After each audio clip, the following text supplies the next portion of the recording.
Hey, it's time again. It's Hi-Fi Live. And here we go. It's time to hear a little bit of music. So let's start. You been listening? Did you get it? Because this is how we're going to listen in the future. Isn't that great? Oh, it's a digital WAV file. Soak it in. Soak it in. Well, there's been a controversy on it, and I don't know, because some of the stuff that we're fighting against with the digital, with the MOFI and analog, I mean, that's what the fight is really, where do you go? I don't know why there needs to be a fight. Most audiophiles I know, they do vinyl and analog and digital and somewhere in between. What they don't do is what I just did, which is what our measurement group does. I'll put that up on the screen, and man, that must really drive them awesome. They just get in nirvana from looking. Okay, here we go. There was a great comment. A guy named Tim came in, and when this was going around in July, and I thought, sometimes people got a gift with words, and this man does. He said, my point is that listening is a complex biological process, electrical and neurochemical, and vastly more sensitive and complicated than an oscilloscope. No, humans are not meant to ABX blind test. That's pure reactionism, and it conveniently plays into the hands of the measurement boobs. Listening is a creative act, saying that rooms, acoustics, equipment, hearing differences, and even things like memory, emotion, and feelings, these all impact how we hear, and it changes constantly. And instead of getting too much into him, he's going to go to the bottom. He says, what is fascinating to me is that the measurement crowd has completely abandoned the concept of differences in sound. They know there's absolutely no meaningful difference between, say, a synad of 120 and a synad of 110. And if you know what that is, then a little more technical than I am, because I could care less. And yet they cling to these measurements as gospel. It's bizarre to say the least. These sites are teeming with literally fake, meaningless stats that exist solely for the, and this is where okay, here we go. For the gamification of engineering to satisfy the human centipede of pseudo-scientific coprophagia that passes for objective listeners. Man, I got to say this again because that's why I'm reading this. These sites are teeming with literally fake, meaningless stats that exist solely for the gamification of engineering to satisfy the human centipede of pseudo-scientific coprophagia that passes for objective listeners. Woo! I think what that means is that the last line, he says, I'm sorry I get testy about this, and I don't mean to insult you. You make a very good argument that he's talking to someone else. I must read 100 times per day, and I contend that your argument is completely horse, and then it's an H times T. So horse, whatever, horse shit, I think is what he's saying, which is what most of these measurement crowds are. I mean, it's hard to say that they're so full of it when their whole goal is to come in and to say how whack job anybody is that can hear a difference in a cable. Now, does that mean that in any hobby or in any area there are not some people way out there?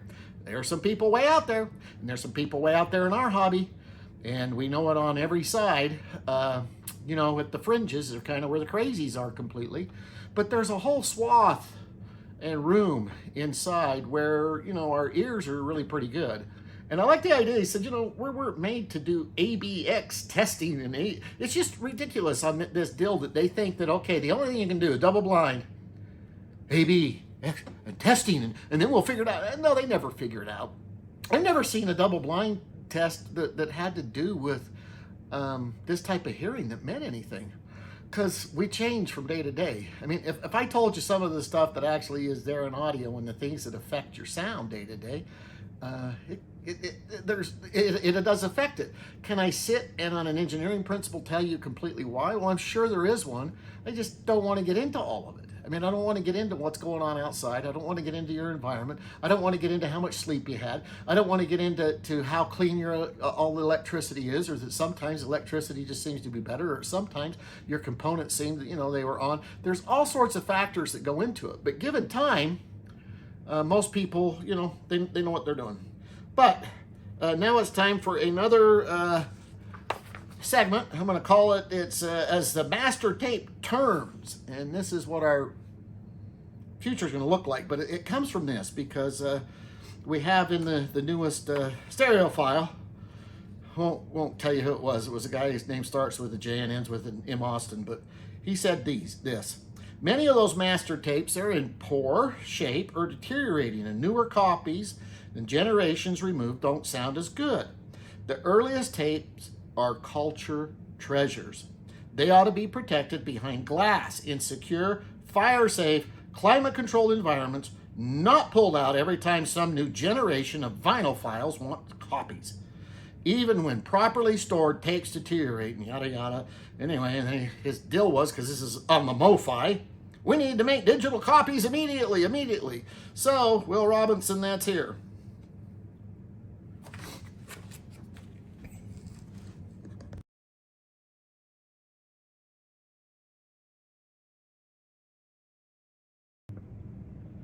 Hey, Grandpa, what are we doing? Shh. Hey, just take a peek. You gotta look at this. Well, Grandpa, what is it? Hey, I brought you here because I wanted you to see this. It's a master tape. A what? A master what? It's a master. Sir, you can't be quiet. You gotta leave. Oh, jeez. Okay, well, it's what they used to call that. It's a master tape. We came here to see the master. But why, Grandpa? Is that lady's pretty? But why is that sealed? Hey, okay, son, it's not just sealed. It's hermetically sealed. So that, well, it's still deteriorating in there. But guess what? This is so that future generations can come and I don't know, we'll preserve the picture on the front of the master, and then they can come and see, and you can bring your grandkid here. Grandpa, is it okay if I don't want to bring my grandkids to see the master tape? Oh, shut up, kid! I gotta go pee. I hope you like that. We need a little more mirth, a little more fun. I hope you. I think I don't know how else to get people to get the crux of the matter, to tell you what it means. I mean, I could sit here and be pithy, but hopefully that little skit did it more than anything else. As finally, I noticed on YouTube, there's a guy, he's called the cheapaudioman, and he's quite a character. Really kind of a cool, engaging guy. The way he puts things, he's cool. I guess he's decided to go from I don't know, part-time enthusiast to full-time YouTube dude. I'm not that. These aren't, I'm not getting paid. Speaking of which, I mean, are you guys really into somebody sitting and speaking at you every day? I mean, do you want me to do this every day? I'm not going to. I actually like to listen. I actually like to have kind of a life, and then maybe, I can relate to you and you can relate to me. And hopefully every now and then, aside from some people who want to oppose what I'm saying, it's great. Put it in the comments. Some of you, I can voice some of the things that you've experienced or what you're feeling. If so, put it in the comments. I never said subscribe, but it's time to subscribe because I don't know how often or when my videos are coming. I haven't subscribed to a schedule. Just not gonna do that. I have a life. I got a lot of other stuff going on, and most of my life revolves around, I like to listen. I know it sounds weird. Okay, cheapaudioman, back to him. He took a cheap shot at audiophiles again. And shocker, why? Well, he says so in the very beginning of this video. He goes, I did one of these a year ago, and it was the highest rated video I had. Do you think that maybe there's a reason why he decided to take cheap shots at audiophiles again? I mean, basically the idea is that audiophiles are, well, he didn't say rich, but that's the deal, they're just rich snobs. And they think they got years of listening on him, which isn't so. Because, he's been reviewing them, a year and a half, and geez, he's reviewed all sorts of little things in a year and a half. So how in the world could he not know more than somebody who's been around 30 years in this hobby? It's crazy, he says, maybe he's the guy. But anyway, so he takes these cheap shots, and, not every audiophile is a rich snob. I mean, some of us are just rich. And some of us are just snobs. Okay, some of us are rich snobs, I guess. But every time I try to nail somebody down to who's being a snob, it bothers me. Cheapaudioman, take this and maybe think about this. You mentioned about tone controls and taking them out. Well, all of us appreciate that, and there's a room. You know, take your tone controls. There's all sorts of things that have the tone controls on them. But at least maybe you could try to understand why, when I first walked in, I don't know, 30 some odd years ago, and I saw an audio research preamp, and it had no tone controls on it. Why they did that? I wonder why they did that. And why would it work? And why would anybody buy it? I mean, was it just the flavor of the day? Or did it actually do something for audio? I don't know. Maybe he says it was just cost. It was cheap. And finally, up his alley. Okay, cheap audio man, here we go. Here's something cheap. $150. You can get these. They're called Sivga. They're not going to fit really great on your head. They don't clamp. But boy, do they sound fantastic. I mean, these are fantastic. They look, I mean, they sound as good as they look.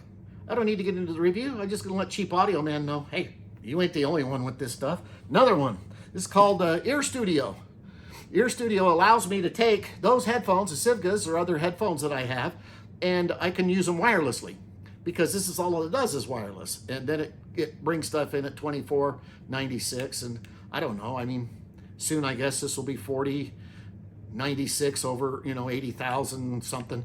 Who knows where the numbers are going? But boy, it sounds good. It does balanced in, and this is one of the best engineered devices I've seen. $100. It's called Ear Studio. You want it? Go grab it. Some people don't like the interface. I love the interface for it. Yeah, it's digital. Shocker. Even I have to, when I do headphones, I'm doing a lot of digital. Speaking of which, I've had this Cobalt for quite a while, and I still think it is king. They put a certain filter on this. It was a slow filter that brings out some naturalness in the music. But now that we've got these out, this is a channeling.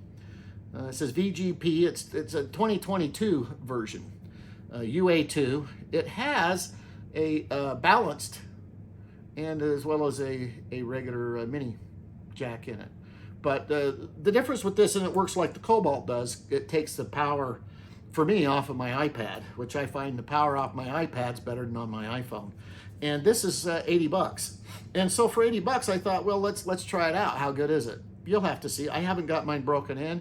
I just know that I think for $80, it's got the exact same chipset as what we're seeing here, and it's worth doing. So take that, Cheap Audio Man. Not all audiophiles are quite as whacked as they think. And guess what? I have been in, I don't know, 50 years. I don't know. I've been in it a little while, and just maybe, I know something, but I ain't telling. Hey, until next time, this is Hi-Fi Live. May your hi-fi be live. Out.